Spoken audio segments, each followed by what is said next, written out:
어린이 주일로서 네 자녀에게 믿음을 계승하게 하라, 그런 제목으로 이제 말씀을 전하려고 합니다. 말씀의 제목을 이제 우리 화면에 뜨니까 한번 같이 읽도록 하겠습니다. 네 자녀에게 믿음을 계승하게 하라. 유대인의 탈무드에 이런 말이 기록되어 있어요. 어리석은 부모는 자녀에게 재산을 남기고, 양식 있는 부모는 자녀에게 지식을 남기고, 지혜로운 부모는 자녀에게 무엇을 남긴다? 신앙을 남긴다. 믿음을 계승한다. 그런 말이 기록되어 있어요. 이 말은 지혜로운 사람은 자기의 자녀들에게 자신의 믿음을 계승하게 해서 하나님의 복을 받게 한다. 그런 이제 의미로 우리가 해석을 할 수가 있겠습니다. 성경에 보면은 하나님께서 이와 같은 말씀을 너무도 많이 반복해서 말씀하시고 계십니다. 제일 먼저 창세기 17장을 보면은 7절로 9절에 하나님이 아브라함에게 이렇게 말씀을 하세요. 내가 내 언약을 나와 너 및 네 대대 후손 사이에 세워서 영원한 언약을 삼고 너와 네 후손의 하나님이 되리라.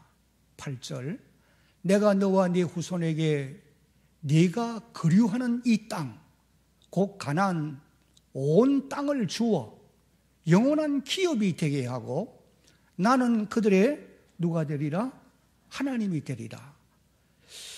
9절 말씀 다 같이 또 읽어봅니다. 하나님이 또 아브라함에게 이르시되 그런즉 너는 내 언약을 지키고 내 후손도 대대로 지켜라.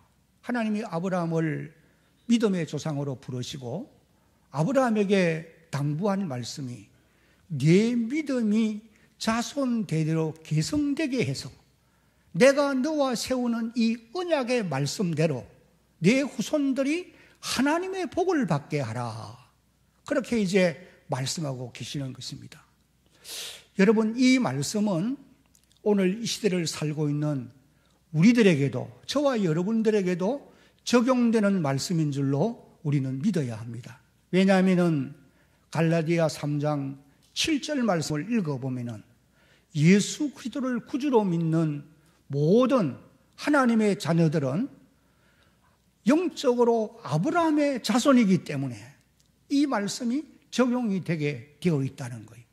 갈라디아 3장 7절에 보면 그런즉 믿음으로 말미암은 자들은 아브라함의 자손인 줄 알지어다 라고 말씀을 하시고 계십니다. 우리는 아브라함이 지난날 믿었던 하나님을 우리도 믿고 있어요. 그래서 아브라함에게 주신 이 말씀은 저와 여러분들에게도 적용되는 말씀인 줄로 믿어야 할 것입니다. 여러분, 이런 말씀들이 성경에 계속되어 나옵니다. 하나님은 모세를 통해서도 이제 아브라함에게 이런 말씀을 주신 이후 오랜 세월이 지난 이후에 이스라엘 백성들에게 저 시내산에서 이와 같은 말씀으로 당부하는 것을 볼 수가 있어요. 출애굽기 20장 6절 말씀을 보면은 나를 사랑하고 내 계명을 지키는 자에게는 천대까지 은혜를 베푸느니라. 이 말은 성도 자녀에게 믿음이 계승되어 갈 때에 적용되는 말씀인 것입니다. 내가 한 생애를 사는 동안 하나님을 아무리 잘 섬겼다 하더라도 다음 대에 내가 가지고 있었던 그 믿음이 계승되지 못하면 내가 받은 복을 자손들이 이어갈 수가 없다는 거예요. 그러나 내 믿음을 계승해 갈 때에 내가 받은 복을 계속해서 받아 누릴 수가 있다라고 하는 것을 우리에게 가르쳐주고 있습니다. 그리고 또 시내산에서 하나님이 이런 말씀을 주신 이후에 약 한 40년이 경과한 이후 이스라엘 백성들이 저 모압 평지에 이르렀을 때에 이제 곧 요단강 건너 가나안 땅으로 들어가기 직전인데 거기서 하나님이 모세를 통해서 이스라엘 백성들에게 이렇게 당부합니다. 신명기 31장 13절 말씀을 보면은 여기 기록되어 나오는 말씀은 현대어 성경을 인용한 말씀입니다. 또 아직 이 율법을 모르는 여러분의 자녀들도 이 말씀을 어떻게 해서 듣고 배워서 여러분의 하나님 여호와를 어떻게 하며 경외하며 순종하게 하십시오. 예레미야 32장에도 보면은 하나님이 선지자 예레미야를 통해서 이스라엘 백성들에게 당부의 말씀을 이렇게 하십니다. 예레미야 32장 39절로 41절을 보면은 내가 그들에게 한 마음과 한 길을 주어 자기들과 자기 후손의 복을 위하여 항상 나를 경외하게 하고 그 다음에 내가 그들에게 복을 주기 위하여 그들을 떠나지 아니하리라 하는 영원한 언약을 그들에게 세우고 나를 경외함을 그들의 마음에 두어 나를 떠나지 않게 하고 내가 기쁨으로 그들에게 복을 주되 분명히 나의 마음과 정성을 다하여 그들을 이 땅에 심으리라. 자손들에게 믿음을 계승하게 해서 하나님 경외하도록 만들라는 겁니다. 그렇게 하면은 반드시 하나님이 복을 주시되 즐거움으로 하나님이 복을 주실 것이다. 그렇게 이제 말씀을 하십니다. 여러분, 이 외에도 이런 당부의 말씀이 성경 여러 곳에 기록되어져 나오고 있습니다. 그런데 여러분, 믿음을 계승하는 일이 결코 쉬운 일이 아니라는 거예요. 우리가 생각할 때는 믿음의 가문에서 태어난 자녀들은 자동적으로 믿음 계승을 잘할 수 있을 것이라 그런 생각을 합니다. 그러나 결코 그렇지 않다는 거예요. 성경에 보면은 자녀들에게 믿음 계승을 실패한 믿음의 선진들이 얼마나 많은지 모릅니다. 몇 사람 예를 들어보면은 여러분들이 레위기 10장 1절로 3절을 읽어보면은 대제사장 아론이 그의 후손들에게 믿음 계승을 실패한 모습을 보게 됩니다. 아론의 아들 나답과 아비후가 각기 향로를 가져다가 여호와께서 명령하지 아니하신 다른 불을 담아 여호와 앞에 분향하였더니 2절 불이 여호와 앞에서 나와 그들을 삼킴에 그들이 여호와 앞에서 어떻게 되었어요? 죽은지라. 모세가 아론에게 이르되 이는 여호와의 말씀이라. 이르시기를 나는 나를 가까이 하는 자 중에서 내 거룩함을 나타내겠고 계속해서 온 백성 앞에서 내 영광을 나타내리라 하셨느니라. 아론이 아무 말도 할 수가 없어요. 자기의 장남과 차남이 죽임을 당했어요. 아무런 표현을 할 수가 없어요. 슬픔도 표현할 수가 없는 거예요. 믿음 계승을 잘못했다는 거예요. 여러분, 사사시대에 제사장 엘리도 역시 마찬가지입니다. 사무엘상 2장 12절 말씀을 보면은 한번 같이 읽겠습니다. 시작. 엘리의 아들들은 행실이 나빠 여호와를 알지 못하더라. 홈리와 비나아스는 행실이 나빠 하나님을 몰라요. 제사장의 아들들입니다. 그래서 이 두 아들들은 블레셋과의 전쟁에서 하루아침에 두 아들이 함께 죽임을 당한 이런 기록을 우리가 봅니다. 그리고 또 참으로 위대했던 선지자 사무엘도 믿음을 자녀에게 계승하는 일에 실패한 것을 우리가 볼 수가 있습니다. 사무엘상 8장 1절로 5절까지를 보면은 이렇게 기록되어 있어요.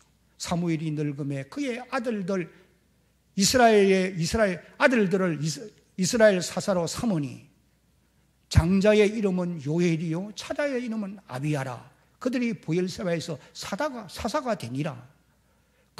그의 아들들이 자기 아버지의 행위를 따르지 아니하고 이익을 따라 뇌물을 받고 판결을 굽게 하니라. 잘못했다는 거죠. 그랬더니 이스라엘 모든 장로가 모여 라마에 있는 사무엘에게 나아가서 그에게 이르되 보소서 당신은 늙고 당신의 아들들은 당신의 행위를 따르지 아니하니 모든 나라와 같이 우리에게 누구를 세워달라? 왕을 세워달라. 한 사람만 더 예를 들어볼게요. 열왕들 가운데 하나님을 참으로 기쁘시게 했던 왕이 히스기야 왕입니다.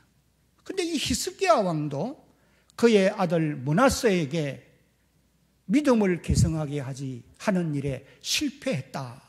이것을 우리가 알 수가 있어요. 열왕기하 2장 21장 1절로 3절을 읽어보면 므낫세가 왕이 될 때의 나이가 12세라.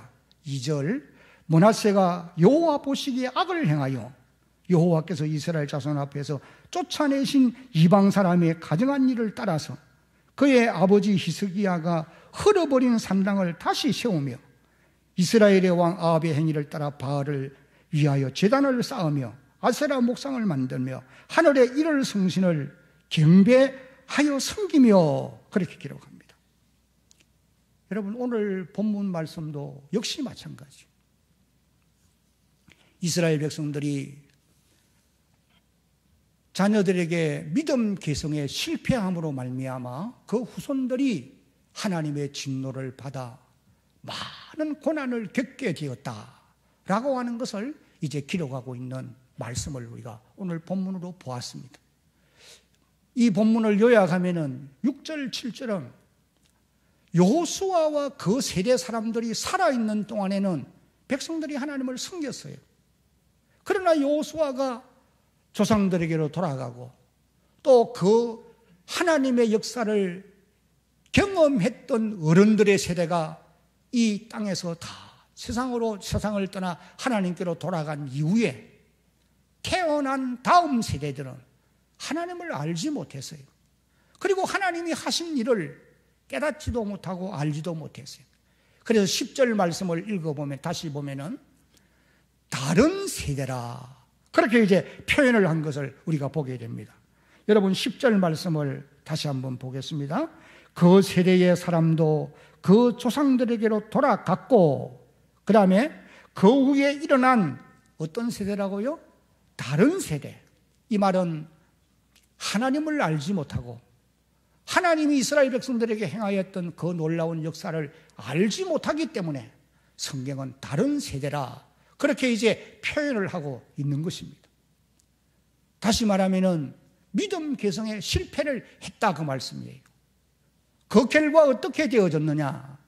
이제 이어지는 말씀을 보면은 사사기 2장 11절과 12절에 이스라엘 자손이 여호와의 목전에 악을 행하여 바알들을 섬기며 2절 애굽 땅에서 그들을 인도하여 내신 그들의 조상의 하나님 여호와를 어떻게 했습니까? 버렸어요. 다른 신들 곧 그들의 주위에 있는 백성의 신들을 따라 그들에게 절하여 여호와를 진노하시게 하였으되 믿음 계승에 실패한 이들은 이방신을 섬기는 경지에 이르게 된 것입니다. 여러분 사람은 누구든지 종교성을 가지고 있기 때문에 하나님을 섬기지 아니하면 다른 신을 따라 섬기게 되어 있다는 거예요. 이것이 에베소 2장 2절에서 우리에게 일찍이 말씀해 주신 내용이에요. 그 결과로 이제 이스라엘 백성들이 어떻게 되었느냐 14절과 15절 말씀을 읽어보면 여호와께서 이스라엘에게 진노하사 노략하는 자의 손에 넘겨주사 그들이 노략을 당하게 하시며 또 주위에 있는 모든 대적의 손에 팔아 넘기심에 그들이 다시는 대적을 당하지 못하였으며 그들이 어디로 가든지 여호와의 손이 그들에게 무엇을 내립니까? 재앙을 내리니 곧 여호와께서 말씀하신 것과 같고 여호와께서 그들에게 맹세하신 것과 같아서 그들의 괴로움이 어쨌습니까? 고통이 심했어요. 이스라엘 백성들은 고통 가운데 머물게 되었다는 거예요. 한마디로 요약하면은 후손들에게 믿음 기성에 실패함으로 말미암아 이스라엘 역사에 있어서 가장 어둡고 암울하고 고통스러웠던 약 400년간의 사사 시대가 이제 이때부터 시작이 되어진 것이 분명합니다. 여러분, 오늘 우리가 살아가고 있는 이 시대도 마찬가지예요. 오늘 여기서 예배를 드리고 있는 저와 여러분들, 여러분의 가정에 하나님이 주신 후손들, 여러분의 자녀들, 지금 어떤 상황 속에서 살아가고 있는지 여러분은 알고 계시지 않아요? 믿음의 개성이 잘 이루어져 가고 있는지 우리가 한번 점검해 보아야 합니다. 우리의 자녀들이 세상 문화 속에 빠져서 세상 속에서 부요하고 부귀화를 누린다 하더라도 하나님을 떠나 있는 경지에 있지는 아니한지 이걸 한번 생각해 보아야 된다는 말씀이에요. 우리는 이 말씀을 들을 때에 솔직히 하나님 앞에 머리 숙여서 회개하지 않으면 안 되는 그와 같은 사람들이 아닌지 우리가 하나님 앞에 한번 반성을 해 보아야 할 것입니다.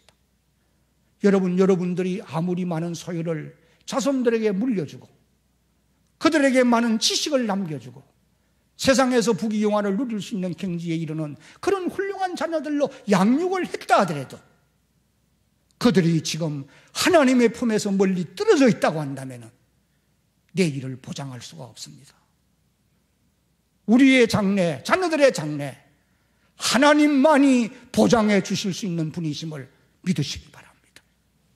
반드시 여러분의 믿음이 후손들에게 개성되어져서 그들이 하나님의 복을 받을 수 있도록 인도해 가야 된다는 거예요.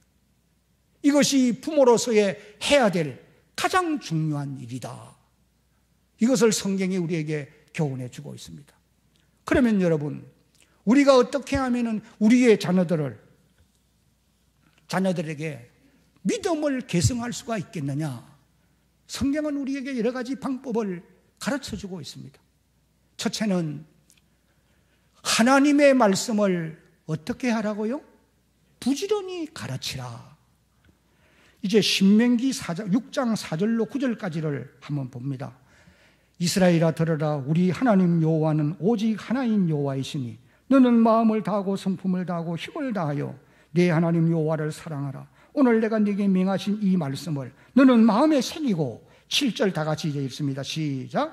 내 자녀에게 부지런히 가르치며 집에 앉아설 때든지 길을 갈 때든지 누워있을 때든지 일어날 때든지 말씀을 강론할 것이며 너는 또 그들을 내 손목에 메어 기호를 삼으며 내 미간에 붙여 표로 삼고 9절 또 내 집 문설주와 바깥문에 기록할지니라.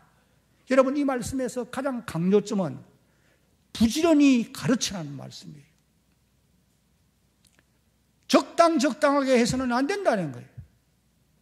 가르치되 부지런히 가르쳐서 자녀들의 마음에 새겨지도록 해야 된다. 이걸 말씀하고 있는 것이에요. 그러면 언제 가르칠 것이냐? 잠언 22장 6절은 이렇게 우리에게 말씀합니다. 마땅히 행할 길을 아이에게 가르치라. 그리하면 늙어도 그것을 떠나지 아니하리라. 우리나라 속담에 3살 버릇이 언제까지 간다고 했어요? 여든까지 간다고 그랬어요. 바로 이 말씀이 그 말씀이에요. 어린 아이 때에 하나님의 말씀을 가르치라는 거예요. 여러분, 위대한 믿음의 선진들은 대개가 보면은 그 배경에 경건한 어머니가 계셔서 자녀들에게 하나님의 말씀을 어릴 때부터 가르쳤고 또 그들을 주의 품으로 늘 인도해왔고 그들을 위해서 기도했던 것을 우리가 볼 수가 있는 것입니다. 모세의 어머니 요게벳이 그러했고 사무엘의 어머니 한나가 그러했습니다. 디모데의 어머니 유리게가 그렇게 했어요. 역사의 인물들 가운데서도 경건한 어머니들이 어릴 때의 어린 자녀들에게 하나님의 말씀을 가르치고 그들을 주의 품으로 데리고 오고 그리고 그들을 위해 기도했단 말이에요. 그 결과로 그의 후손들이 믿음을 계승하여서 하나님의 복을 받아 이 땅에서 번성하고 잘되는 하나님의 영광을 드러내는 그런 놀라운 역사가 있었던 것을 우리는 보게 되는 것입니다. 뿐만 아니라 때로는 가르치되 징계를 통해서라도 가르치고 교훈하고 있습니다. 잠언 13장 24절에 보면은 매를 아끼는 자는 그의 자식을 미워함이라. 자식을 사랑하는 자는 근실히 징계하느니라. 잠언 22장 15절에는 아이의 마음에는 미련한 것이 얽혀서나 징계하는 채찍이 이를 멀리 쫓아내리라. 잠언 29장 15절은 같이 이 잠언을 읽겠습니다. 시작. 채찍과 꾸지람이 지혜를 주거늘 임의로 행하게 버려둔 자식은 어미를 욕되게 하느니라. 오늘 이 땅에 왜 많은 불효자들이 생겨나는지 아십니까? 저는 진단해 볼 때에 그 자녀들의 인격을 존중한다는 그런 좋은 의미는 있겠지만은 하고 싶은 대로 내버려 둔다는 거예요. 어린 생명들은 모든 사람들도 마찬가지지만은 미련한 것이 얽혀 있어요. 자기 하고 싶은 대로 하고 싶어 한단 말이에요. 이것을 어떻게 제어할 것입니까? 성경은 분명히 말합니다. 사랑의 징계가 미련한 것을 물리친다라고 우리에게 가르치고 있어요. 그리고 또 가르치되 어떻게 가르쳐야 되느냐? 모범된 삶을 통해서 가르치라고 하나님 말씀이 우리에게 교훈하고 있습니다. 여러분 마가복음 3장 14절을 읽어보면은 예수님께서 제자를 선택하실 때에 많은 제자를 선택하는 것이 아니고 단 12명만의 제자를 선택합니다. 왜 그렇게 하시느냐? 그 이유는 함께 있게 하기 위함이라고 그랬어요. 왜 함께 있기를 원합니까? 함께 있으면서 실물 교육을 시키겠다는 거예요. 다시 말하면은 예수님이 12명의 제자를 데리고 다니면서 하나님을 어떻게 섬기는지, 기도를 어떻게 하는지, 예배를 어떻게 드리는지, 다른 사람들과의 관계는 어떻게 가지는지 이것을 보고 듣고 실물 교육을 해서 그들을 교육하겠다는 거예요. 그래서 주님은 12명의 제자만 선정해서 제자로 양육했던 것을 우리가 기억합니다. 그러므로 오늘 우리 부모님들도 자녀들에게 모범 교육을 통해서 신앙의 모범을 통해서 가르쳐야 될 것을 우리가 배워야 되는 것입니다. 사도 바울이 고린도전서 11장 1절에서 고린도 교인들에게 편지하며 이렇게 말씀합니다. 한번 같이 읽어봅니다. 내가 그리스도를 본받는 자 된 것 같이 너희는 한글을 잘 모르시는 것 같은데 자신이 없으니까 읽지 않는 것으로 이해를 해야 될 것 같아요. 큰 소리로 읽습니다. 시작. 내가 그리스도를 본받는 자 된 것 같이 너희는 나를 본받는 자 되라. 사람은 누구나 보고 들음으로써 정확하게 배울 수가 있게 되어지는 것입니다. 그 다음에 두 번째, 후손들에게 믿음을 계승하게 하려고 하면은 자녀들을 주님께로 데리고 와야 한다. 이것을 우리에게 가르쳐주고 있어요. 여러분 마가복음 10장 13절입니다. 사람들이 예수께서 만져주심을 바라고 어린아이들을 데리고 오매 제자들이 꾸짖거늘. 이제 쭉 계속되는 말씀을 여러분들이 읽어보시기를 바라고 16절만 읽어봅니다. 16절 시작. 그 어린 아이들을 안고 그들 위에 안수하시고 축복하시니라. 여기서 여러분 강조되는 말씀을 저는 데리고 와야 된다. 이 말씀이 중요하다고 생각해요. 왜 여러분 데리고 오는 것이 중요하냐? 세 가지 이유를 여러분이 기억했으면 좋겠어요. 이 말은 다른 말로 하면은 예배의 자리로 여러분의 자녀들을 데리고 와야 된다는 거예요. 왜 데리고 와야 되느냐? 그것이 왜 중요하냐? 세 가지 이유가 있어요. 첫째는 자녀들은 자기 스스로 하나님 앞에 나오려고 하지 않는다는 거예요. 인간은 모두가 타락한 존재이기 때문에 하나님을 자기 스스로 찾아 나오지를 않는다는 거예요. 로마서 3장 23절에 모든 사람이 죄를 범하였음에 어디에 이르지 못합니까? 하나님의 영광에 이르지 못하더니라고 말씀하고 있어요. 그리고 또 요한복음 1장 4절과 3장 19절 이후를 읽어보면은 예수님을 빛이라고 말씀하시고 오늘 세상 사람들을 어둠이라고 비유적으로 표현하고 있습니다. 어두움이 빛을 싫어하듯이 세상 사람들이 자기의 악한 행위가 있기 때문에 예수님께 나오기를 싫어한다는 거예요. 그래서 요한복음 3장 19절에 이렇게 말씀합니다. 그 증거는 이것이니 곧 빛이 세상에 왔으되 사람들이 자기 행위가 악함으로 빛보다 어두움을 더 사랑하는 것이라. 악을 행하는 자마다 빛을 미워하여 빛으로 오지 아니하나니 이는 그 행위가 드러날까 함이요 진리를 따르는 자는 빛으로 오나니 이는 그 행위가 하나님 안에서 행한 것임을 나타내려 함이라 하시니라. 자녀들의 신앙생활을 자유하게 해서는 결코 안 됩니다. 종교는 자유다. 그건 우리 법이 그래요. 하나님의 말씀은 그것이 아니에요. 데리고 와야 된다는 거예요. 강건하고 근면해서 데리고 와야 된다. 장성한 자녀들도 마찬가지입니다, 여러분.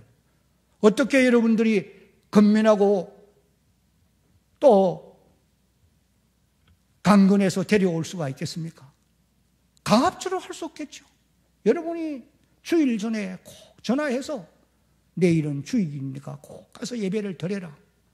여러분의 말이 계속 전달될 때에 그들의 마음을 성령 하나님이 감동하실 줄로 믿으시기 바랍니다. 어린 아이들은 내가 내 힘으로 데려올 수 있을 때는 강건하고 강압적으로 데리고 와야 돼요. 여러분, 다음 주일은 어버이 주일이지요. 자녀들을 꼭 데리고 와서 부모 공경을 해야 된다고 하는 말씀을 귀담아 들어야 됩니다. 두 번째, 자녀들을 데려와야 될 이유가 무엇이냐면 방해꾼들이 많기 때문에 예수님께 데리고 온 이 자녀들을 제자들이 꾸짖었다고 그랬죠. 방해하는 거거든요. 어린아이를 경시 여기는 아마 그때의 풍조 때문에 그랬을 것입니다. 오늘날에는 어린아이들이 금이요, 옥이요, 그렇게 귀하지만은도 방해꾼들이 많아요. 어린아이들의 마음을 사로잡는 각종 프로그램들, 게임에 빠지니까요. 애들 정신없어요. 세상 각종 문화들, 타락한 이 세상의 구조들, 방해꾼들입니다. 사단은 그런 것들을 동원해서 우리의 자녀들이 하나님 앞에 나오지 못하도록 계속 방해할 것입니다.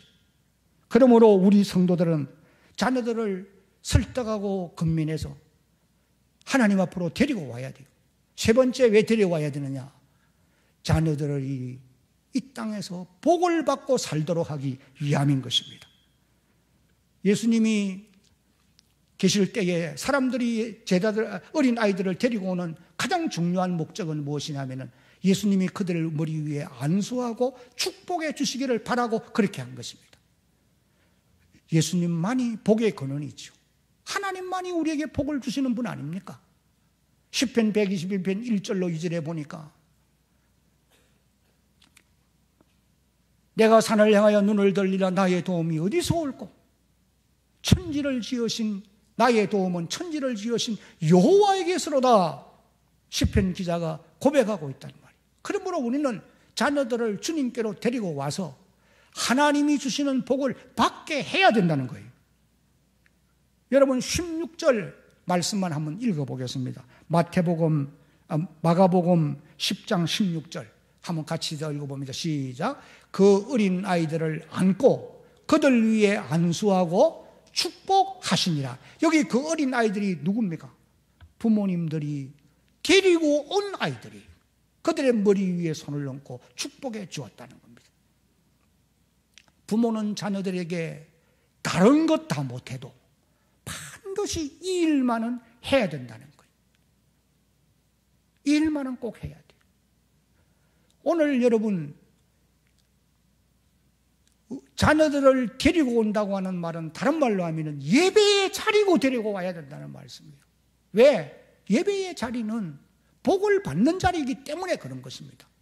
우리가 하나님 앞에 여러 가지 감사해서 하나님께 예배를 올려드리지만은 하나님은 거기에서 우리에게 만나주시고 복을 주시는 줄로 우리는 믿어야 해요. 왜? 이것이 하나님의 약속의 말씀이기 때문에. 출애굽기 20장 24절을 읽어보면은 네가 토단을 쌓고 그 위에 양과 소로 번제와 화목제를 드리라. 내 이름을 기념하는 거기에 내가 임하여 한번 따라합시다. 복을 주리라. 예배의 자리에 주님이 오셔서 우리에게 복을 주신다는 거예요. 이를 위해서 자녀들을 데리고 와야 될 것을 우리에게 교훈합니다. 이제 마지막으로 후손들에게 믿음을 계승하게 하려면 세 번째, 다 같이 한번 읽어봅니다. 자녀를 위해 계속 기도해야 할 것입니다. 다 아는 얘기죠. 4세기의 어거스틴은 4세기의 성자 이 어거스틴은 약 32년간을 방탕생활을 했던 사람이잖아요. 그런데 그가 후에 이제 회개하고 하나님의 사람이 되어서 기독교의 교리를 이제 든든히 세우는 이 일에 아주 중요한 역할을 했던 신학자입니다. 그가 이제 회개하고 새 사람이 되어 하나님의 사람으로 살아갈 때에 이런 고백을 했어요. 오늘의 내가 여기에 있게 된 것은 어머니의 기도 때문이다. 어머니의 기도 때문에 오늘 내가 이와 같이 여기에 서 있다. 그런 고백이. 어거스틴의 어머니 모니카가 하루는 밀라노에 있는 대주교 암브로시우스를 찾아갔어요. 그리고 가서 부탁을 했습니다. 내 아들이 아무리 간구를 해도 돌아오지 않으니까 이제 우리 주교님이 한번 우리 아들을 만나 주십시오 요청을 했더니 암브로시우스가 어머니 모니카에게 이렇게 이제 말을 했다는 거예요. 여기 이제 화면에 뜨니까 한번 같이 읽어봅니다. 시작. 그냥 그대로 두십시오. 그리고 다만 아들을 위해 주님께 계속 기도만 드리십시오. 하나님께서는 눈물의 자식이 죽어가도록 버려두시는 법이 없습니다. 이 어거스틴이 회개하고 새 사람이 된 이후에 그의 고백론에 보면은 어머니 모니카를 일컬어서 눈물의 기도로 기다리시는 분이라. 눈물의 기도를 하면서 기다려 주시는 분이라. 그렇게 이제 표현한 것을 볼 수가 있습니다. 그래서 그는 하나님께 감사의 기도를 드리기를 오늘의 내가 여기에 있게 된 것은 하나님이 내게 이런 귀중한 어머니를 주셨기 때문입니다. 그런 고백을 했다는 거예요. 여러분의 눈물에 기다리는 기도가 여러분의 자녀들을 옳은 길로 인도하실 줄로 믿으시기를 바랍니다. 이제 말씀을 맺겠습니다.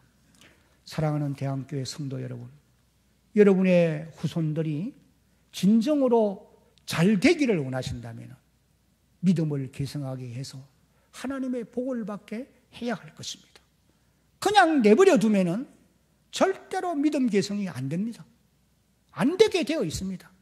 그러나 여러분들이 믿음 계승을 하려고 하면 하나님의 말씀을 부지런히 가르치고 그들을 예배의 자리로 데리고 와야 되고, 왜? 예배의 자리는 복을 받는 자리이기 때문에. 그리고 또 어거스틴의 어머니 모니카처럼 눈물로 기도하는 그런 여러분들이 되어야 합니다. 이것이 여러분의 자녀들을 믿음을 계승하게 하는 유일한 길이라고 하는 사실입니다. 이런 은혜가 여러분 모두에게 있기를 예수님의 이름으로 축복합니다.